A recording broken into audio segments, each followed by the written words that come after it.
দুষ্টা মাথার মধ্যে ধরাইয়ে দিছে একটা লোকে।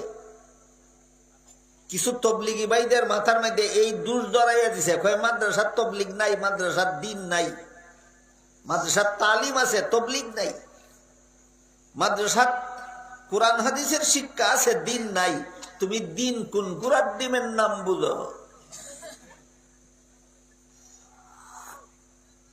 এই ধরনের একটা বিভ্রান্তি সমাজে সৃষ্টি করে ইলিয়াস রহমতুল্লাহ আলাইহির প্রতিষ্ঠিত বিশ্বজোড়া তবলিগি জমাতের মধ্যে বিগত ৫-৭ বছর যাবৎ একটা লোকে ফাটল সৃষ্টি করে সারা দুনিয়ার মুসলমানদের ২ টুকরা করে রাখছে।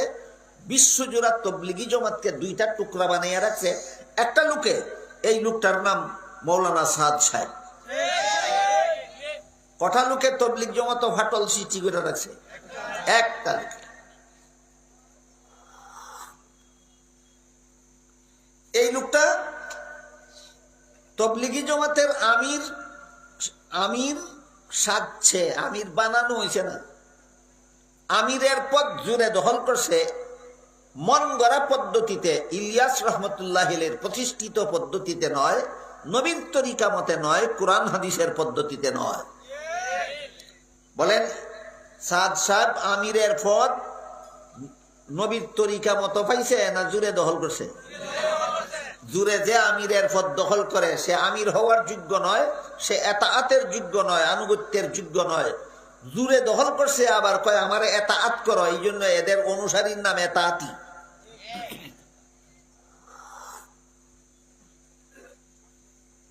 এই এতাআতি দলের প্রতিষ্ঠাতা নেতা হইল মৌলানা সাদ সাহেব।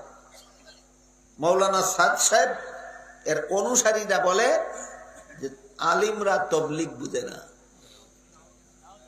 আলিমরা তবলিগ বুঝে না। এই কথাটা একটু ক্লিয়ার করার জন্য একটা হাদিস আপনাদের শুনে। হাদিস শরীফে রাসূল করিম সাল্লাল্লাহু আলাইহি ওয়াসাল্লাম বলেন, কুন আলিমান আও মুতাআল্লিমান আও মুস্তামিআন আও মুহিব্বান ওয়ালা তাকুন খামিসান ফাতাহলিক।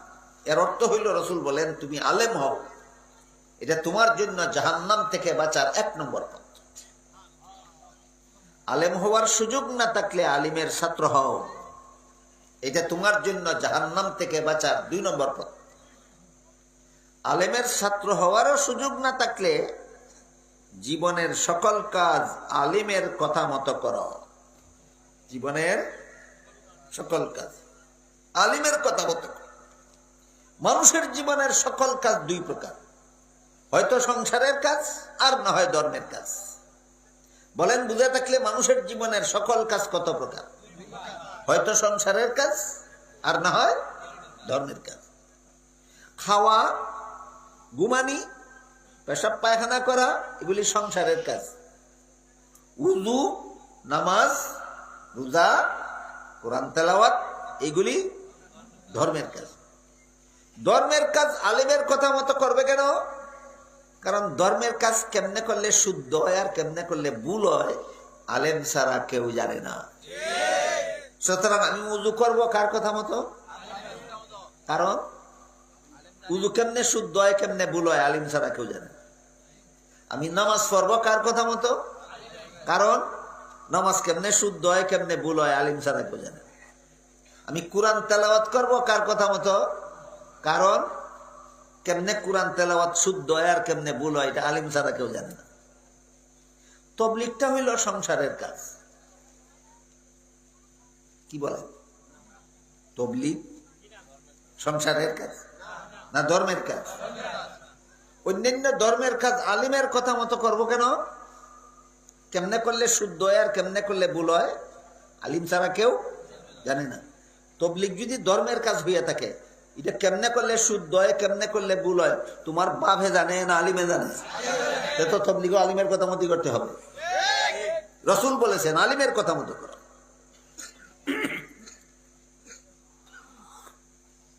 এবার আসেন সংসারের কাজ কেন আলিমের কথা মতো করো? খাওয়া সংসারের কাজ, আলিমের কথা মতো করবো কেন? কিভাবে খাইলে হালাল হয়, কিভাবে খাইলে হারাম হয় যে আলিম ছাড়া কেউ জানে না। ঘুমানি সংসারের কাজ, কিভাবে ঘুমাইলে হালাল হয় আর কিভাবে ঘুমাইলে হারাম হয় আলিম ছাড়া কেউ জানে না। এশার নামাজ না হইরা ঘুমাইলে ঘুমানি হারাম। ফজরের সময় ঘুম থেকে না জাগিয়া ঘুমাইয়া থাকলে এই ঘুমটাও হারাম। এই ঘুমটাও, ঘুম কোনটা হারাম আর কোনটা হালাল কে জানে? আলিমরা জানে। সুতরাং ঘুমাইতে হবে আলিমের কথা মতো। পেশাব পায়খানা কেমনে হালাল হয় আর কেমনে হারাম হয় এটা সাদ সাবে জানে না, আলিমরাই জানে। হাদিস শরীফে আল্লাহ রাসূল বলেন, লা তাস্তাকবিলুল কিবলাতা ওয়া লা তাস্তাদবিরুহা। হে আমার উম্মত মুসলমান, সাবধান, পেশাব পায়খানা করার সময় কিবলা সামনে নিয়া অথবা কিবলাকে পিছন দিয়া পেশাব পায়খানা করবা না। কিবলা ডাইনে রেখে অথবা বাইরে রেখে পেশাব পায়খানা করবা। সুতরাং কিবলা সামনে নিয়া অথবা কিবলা পিছন দিয়া পেশাব করাও হারাম, পায়খানা করাও হারাম। পেশাব করা অসংসারের কাজ, পায়খানা করা অসংসারের কাজ। আলিমের কথা মতো করবো কেন? কেমনে করলে হালাল হয়, কেমনে করলে হারাম হয় আলেম ছাড়া কেউ জানে না। তুমি রাজনীতি করবা, আগে ঠিক করো রাজনীতি সংসারের কাজ না ধর্মের কাজ, আগে এটা ঠিক হোক। যারা ইসলামী রাজনীতি করে এরা কয় রাজনীতি ধর্মের কাজ, আর যারা ধর্ম নিরপেক্ষ রাজনীতি করে এরা কয় রাজনীতি সংসারের কাজ। দেখেন আপনারা কথা বুঝেন কিনা। আমাদের সমাজে যারা যারা রাজনীতি করে, কেউ আছে ধর্মীয় রাজনীতি করে, এরা রাজনীতির নাম ইসলামী রাজনীতি, এরা কয় রাজনীতি দেওয়া ধর্মের কাজ। আর যারা ধর্ম নিরপেক্ষ রাজনীতি করে এরা রাজনীতিটা ধর্মের কাজ করে না সংসারের কাজ। আইলাম তোমরার কথা, তো রাজনীতি একটা সংসারের কাজ। আলেমকে জিজ্ঞাসা করে করতে হবে কেন? কারণ কিভাবে রাজনীতি করলে হালাল হয় আর কিভাবে রাজনীতি করলে হারাম হয় এটাও আলেম ছাড়া কেউ জানে না। এবার বলেন রাজনীতি করতে হবে কার কথা? একটু বুঝেন, একটু বুঝেন কিভাবে রাজনীতি করলে হালাল হয় আর কিভাবে রাজনীতি করলে হারাম হয়। আলেমের কাছ থেকে শিক্ষায়ের ঘরে রাজনীতি করো। প্রশ্ন জাগতে পারে আপনাদের অন্তরে যে হুজুর তাহলে কেমনে রাজনীতি করলে হালাল হয় আর কেমনে রাজনীতি করলে হারাম হয়? আমি বলে দিই, শুনেন, ভুলবেন না জীবনে কোনোদিন। যেভাবে রাজনীতি করলে জনগণের অধিকার রক্ষা হয়, যেভাবে রাজনীতি করলে জনগণের অধিকার রক্ষা হয়, এইভাবে রাজনীতি করা হালাল। যেভাবে রাজনীতি করলে জনগণের অধিকার রক্ষা হয় না, এইভাবে রাজনীতি করা হারাম। রাজনীতি করতে করতে করতে করতে রাজনৈতিক বীর ফাইক্কা রইছে, ফাঁকতে ফাঁকতে জয়রা হয়ে গেছি, কিন্তু জানে না কেমনে রাজনীতি করলে হালাল হয় আর কেমনে রাজনীতি করলে হারাম হয়। কারণ রাজনীতি মন গড়া করে। রাসূল বলেন আলিমকে জিজ্ঞাসা করে করো। রাসূল বলেন কোন আলিমান, তুমি আলেম হও, এটা তোমার জন্য জাহান্নাম থেকে বাঁচার 1 নম্বর পথ। সুযোগ না থাকলে আলিমের ছাত্র হও, এটা তোমার জন্য জাহান্নাম থেকে বাঁচার 2 নম্বর পথ। আলিম হওয়ারও সুযোগ নাই, ছাত্র হওয়ারও সুযোগ নাই, জীবনের সকল কাজ আলিমকে জিজ্ঞাসা করে করো, এটা তোমার জন্য জাহান্নাম থেকে বাঁচার 3 নম্বর পথ। তাহলে তবলিগ করতে হবে আলিমরে জিজ্ঞাসা না কইরা, রাজনীতি করতে হবে আলিমরা জিজ্ঞাসা না কইরা। কি বুঝলেন এতক্ষণ? হয়তো আলিম হও, না হয় আলিমের ছাত্র হও, তাও যদি না পারো জীবনের সকল কাজ আলিমকে জিজ্ঞাসা করো। জীবনের সকল কাজের মধ্যে তবলিগ একটা আসেনি, জীবনের সকল কাজের মধ্যে রাজনীতি একটা আসেনি। কারে জিজ্ঞাসা করে করতে রাসূল বলছেন? সাদ সাহেব কয় তবলিগ আলিমরে জিজ্ঞাসা করো না, তবলিগ আমরা সাথে আইয়া করো। বুঝে থাকলে বলেন সাদ সাহেব রাসূলের পক্ষে কথা বলে না রাসূলের কথার বিরুদ্ধে কথা বলে? এই জন্য সারা দুনিয়ার আলেমরা সাদ সাহেবকে বয়কট করেছে। তুমি ভ্রান্ত, তুমি হেদায়েতের পথে ছিলে প্রথম জীবনে, শেষ জীবনে তুমি ভ্রান্ত পথে চলে গেছো। তোমার আর এতাআত করা হারাম, সাদ সাহেবের ভ্রান্ত লোকের এতাআত করা হারাম। আরেকটা কথা বলি, আগে দেখি আপনাদেরকে বললে বুঝবেন কিনা। আপনারা আমাকে বলুন তো হেদায়েতের মালিক কে? তাহলে বলতে হবে একমাত্র আল্লাহ। একমাত্র আল্লাহ। একমাত্র আল্লাহ যদি হেদায়েতের মালিক হয়ে থাকেন তাহলে রাসূল পাঠাইলেন কেন? এইটা আপনাদের মনে থাকা দরকার। নূর একটা শব্দ আছে, নূর। কোরআনের কোন আয়াতে আল্লাহকে নূর বলা হয়েছে আর কোন আয়াতে রাসূলকে নূর বলা হয়েছে। একই শব্দ, আল্লাহকেও বলা হয়েছে, রাসূলকেও বলা হয়েছে। আল্লাহও নূর, রাসূলও নূর।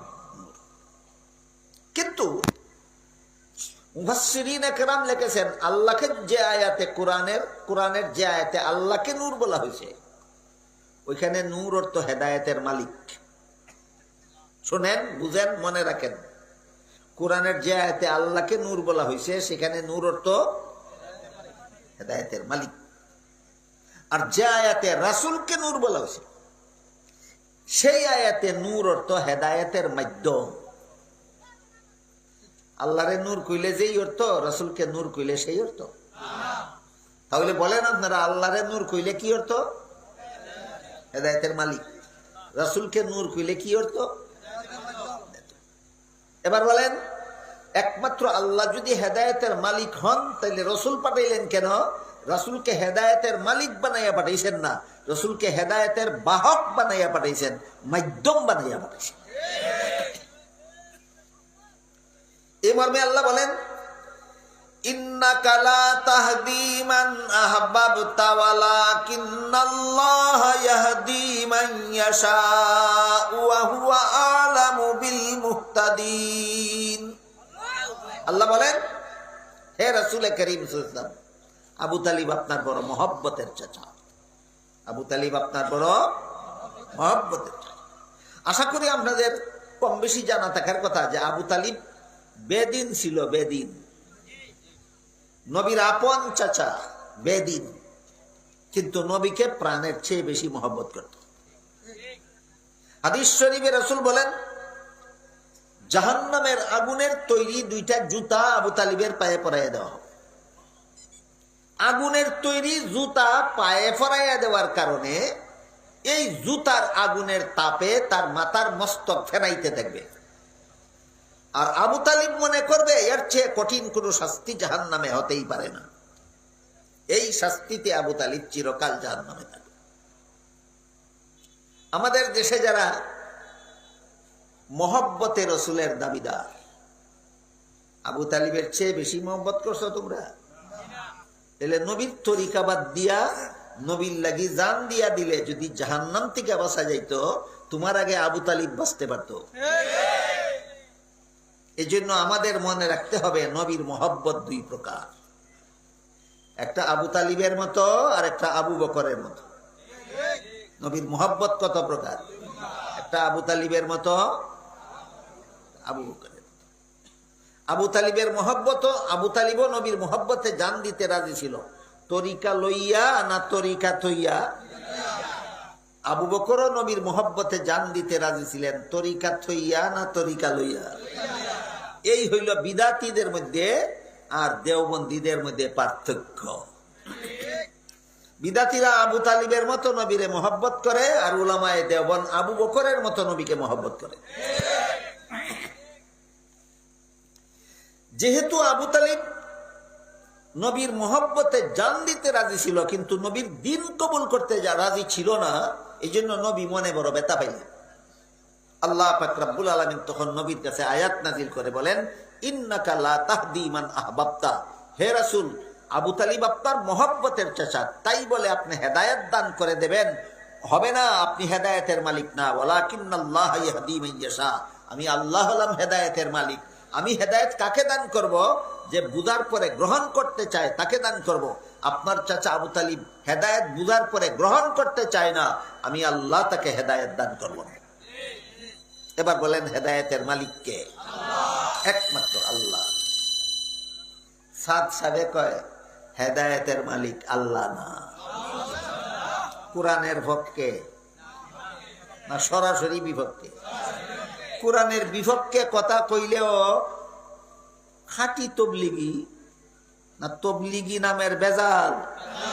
বর্তমান দুনিয়াতে তবলিগি নামের 1 নম্বর ভেজাল হইল সাদ সাহ। তবলিগি নামের 1 নম্বর ভেজাল হইল সাদ সাহ।